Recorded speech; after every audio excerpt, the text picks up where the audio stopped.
To the car. He Okay. had a Contessa car, which is very famous at that time. So Okay. அந்த Contessa வாசல்ல நிக்கும்போது எல்லாரும் சூழ்ந்துக்கிட்டாங்க. எல்லாரும் they had paper ready, you know கையெழுத்து வாங்குறதுக்காக. கையெழுத்து போட்டு இருந்தாரு. எனக்கு அப்பவே மனசுல ஜேர்னலிஸ்ட்னு ஒரு எண்ணம்.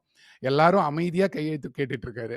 அப்போ வந்து ஒருத்தன் வந்து யாரோ ஒருத்தன் கூட இருந்தவன் யாரோ ஒருத்தன் வந்து என் கூட இருந்தவன் இல்லை, அங்க நின்றுட்டு இருந்த கூட்டத்துல இருந்தவன் ஒரு ரூபா நோட்டை நீட்டி அதுல கையெழுத்து போட சொன்னோன்னே கமல் செட் இல்ல நான் போட மாட்டேன், அதுல எல்லாம் போட மாட்டேன் அப்படின்னு. ஹி வாஸ் டேக்கிங் ஒன்லி இந்த ரூபா நோட்ல ஒரு வெள்ளை கலர் இடம் இருக்கும் இல்லையா, அங்க கையெழுத்து போட சொல்லுவாங்க typically. He said no. So கையெழுத்து போட்டே இருக்கும்போது எனக்கு வந்து மனசுல நான் வந்து என்னை கண்டுக்கவே இல்லை. நானே சும்மா சார் நீங்க இந்த அபூர்வ சகோதரர்கள்ல எப்படி குள்ளமா நடிச்சீங்கன்றதை இன்னும் சொல்லவே இல்லையே அப்படின்னு கேட்டேன். Okay, Okay. இப்படி Okay. மேல பார்த்துட்டு. ஸோ கையெழுத்து போட்டுட்டு இருந்த கமல் நிறுத்தி என்னை இப்படி பார்த்து என் கன்னத்துல இப்படி ஒரு தட்டு தட்டிட்டு, ஆல்மோஸ்ட் அடி. ஓகே, இட்ஸ் லைக் இப்படி ஒரு தட்டு தட்டிட்டு, literally didn't care, started to sign, got in the car and went away.